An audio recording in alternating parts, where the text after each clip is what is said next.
Everybody, it's Monday, March 30th, and we're out here in the backyard looking at stuff. Got to thinking about it, and I really got to the point I think I would like to get the Mustang out here and go for a ride. Take it to the track. They got a free day coming up, and that'd be fun. And I figured with a little effort and very little money, we could take this out. But I've run into an issue. This car, a little history on this car. To be honest with you, I picked it up for hardly anything. I basically bought it with the idea of, you know, it's got a fuel cell, seat, gauges, got an inertia switch, fuel pump, and it has a running driveline, 2.34 cylinder, 4-speed, and rear axle. The body of the car is essentially beat and banged to death, but I wasn't really too concerned about that. So my thought is now we just straighten it out a little bit, do a couple things. We'll have to update the safety belts and the net, and take it out and have some fun with it. But the problem that I run across, I'll let you take a look here. So basically, the front of the car, let me give you a look here. If you look down this side, is the best way to see it. The front of the car here is swayed that way. This side you don't notice it as bad because the fender's crushed in. But if the fender was straight, you'd see it. It was over here. So what I did is I got in here my porta power and I did a cross push on it and tried to move it over. And if you notice here, the hood pins, and the hood pins are lined up. I basically moved it over about this way, about 2 inches so far. But then I got noticing the bigger problem. Let me take this hood off.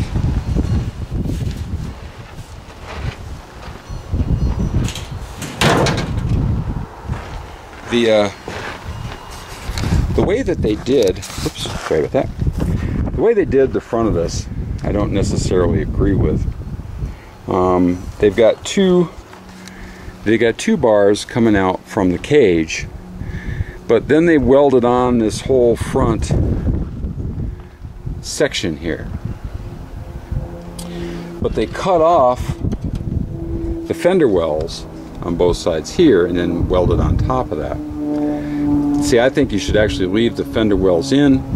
You can bring your, usually the way that I've always done it is you bring your bar out through here, and you know, either here or here, you weld that to your strut tower, so your strut tower becomes part of the cage.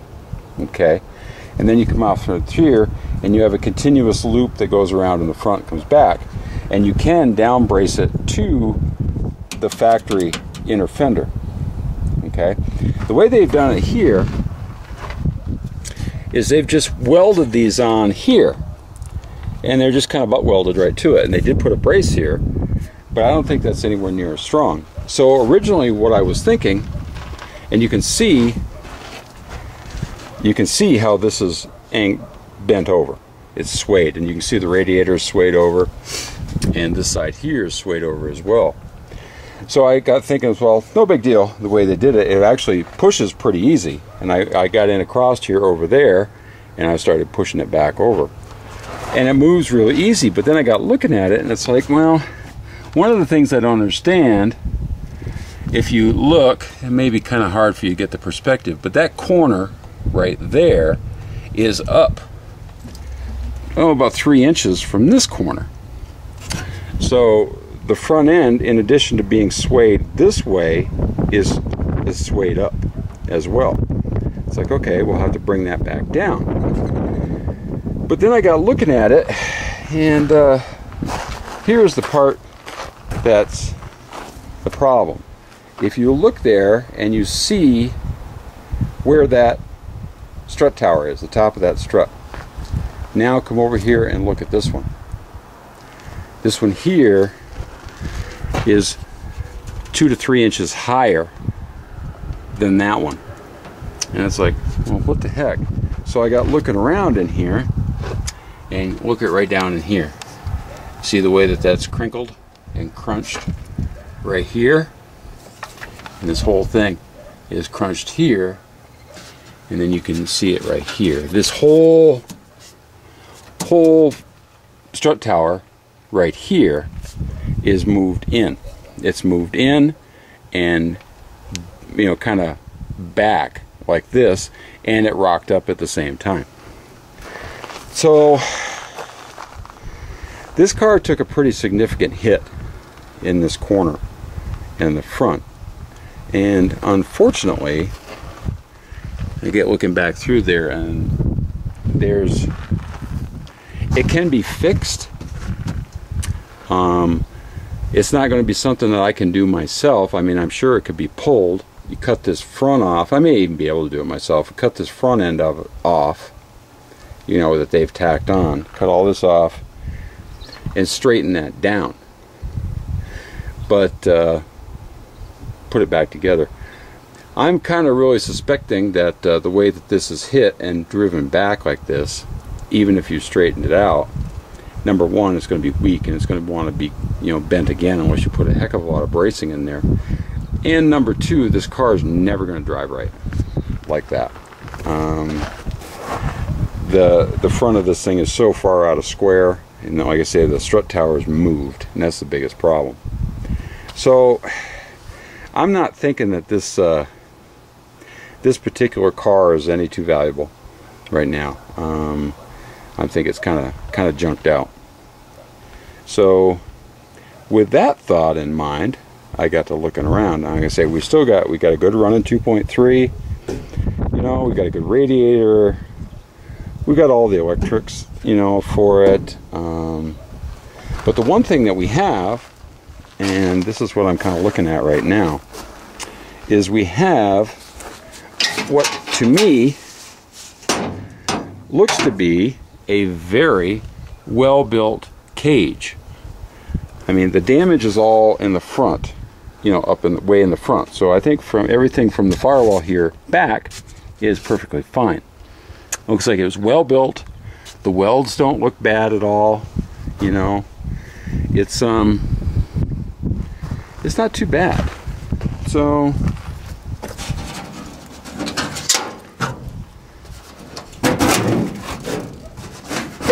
I don't think it's too bad a piece, to be honest with you. Now, it's welded in a couple spots. It's bolted in a couple spots. So this is kind of what I'm thinking. You guys see if you follow along with me.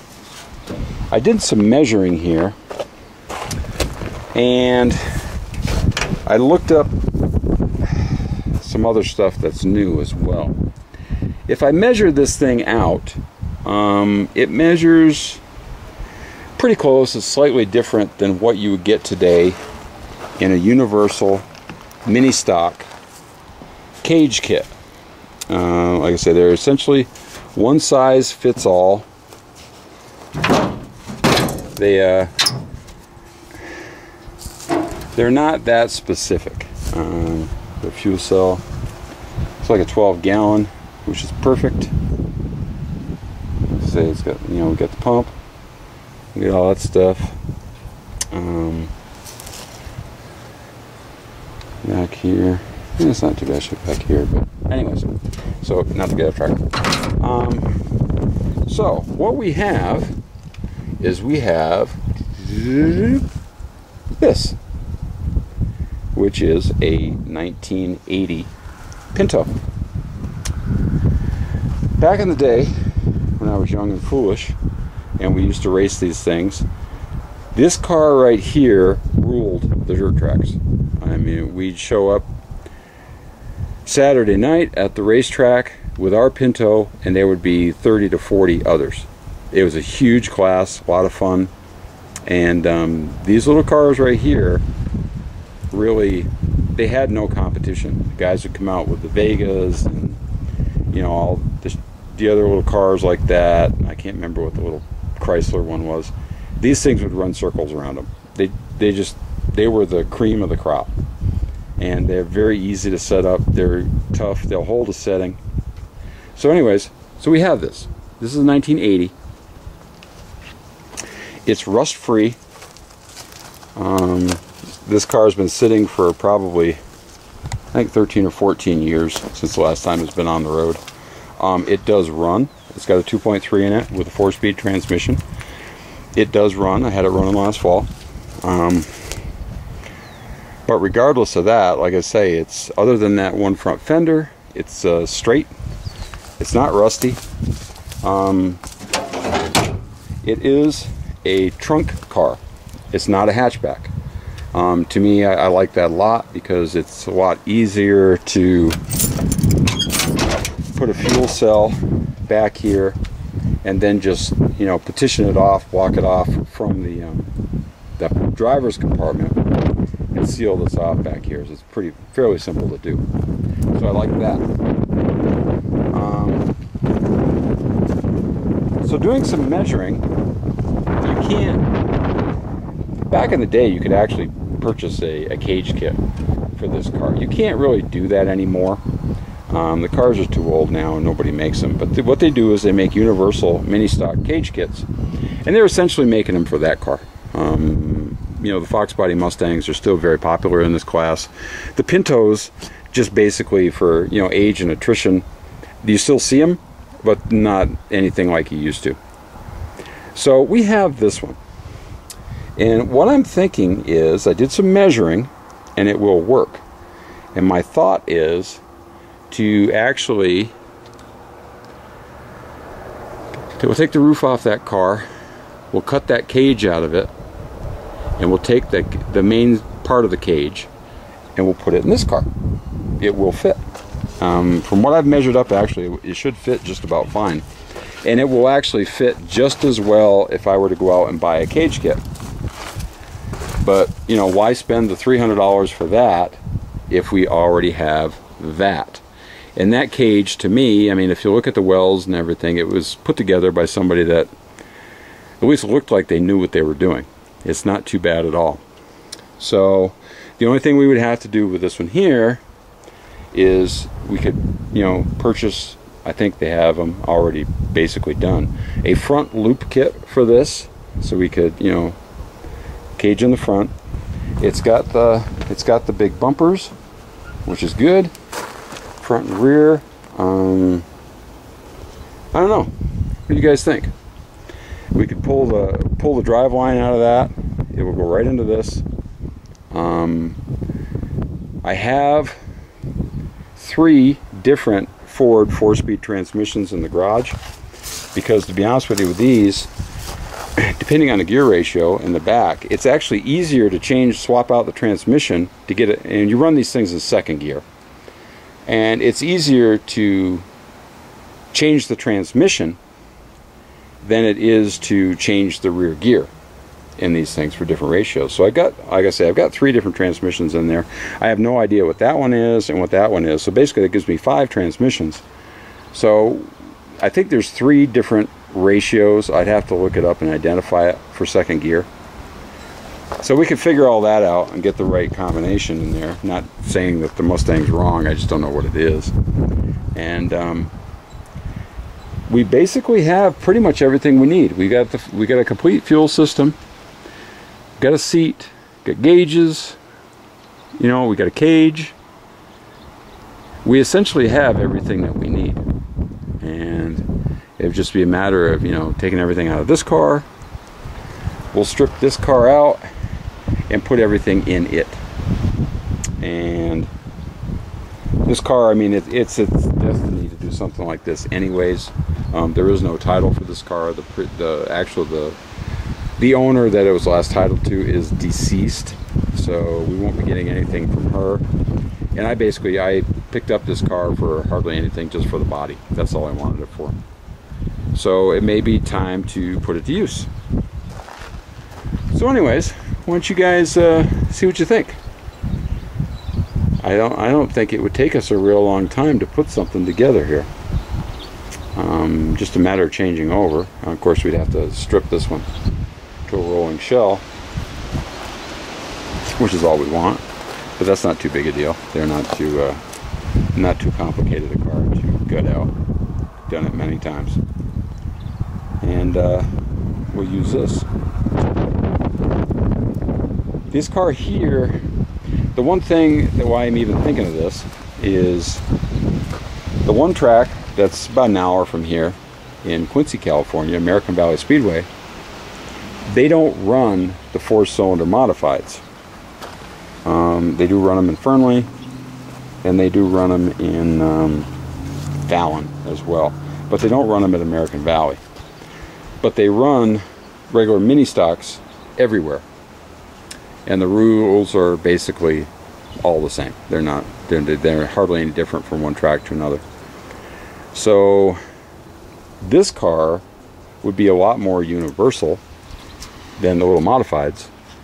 And like I say, the other night when I went over, the car count in this class here was kind of slow. So I don't know. Doing a lot of thinking aloud here. So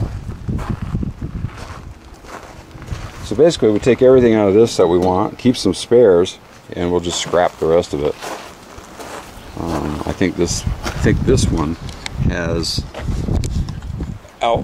seen its best days. I don't think there's any more really to be done with this one. So other than its donations, I think this one's basically junk. So anyways, that's what we're up to. That's what we're looking at. I don't know. Give me your thoughts. We'll take a look, see what we can do. We've pretty much got, I don't know, a month or so to get something together. I mean, quicker than that if we wanted to. We could use something, but that would basically fill the bill. And it would give us something to do, and we can do all this without really spending much money at all. I think all said and done, we get all done. I've got 60 series tires.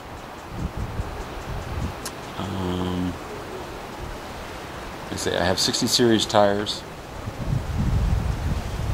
The only thing that we would need to get, and we need to get it for all cars anyways, is updated belts and a net, which isn't too bad. It's about $125 expense. We have all the other little stuff, so that would just leave us short wheels to fit. There's three of the wheels on this are stock width, which are just pretty narrow. You can run up to an 8-inch wide rim with a 60 series tire.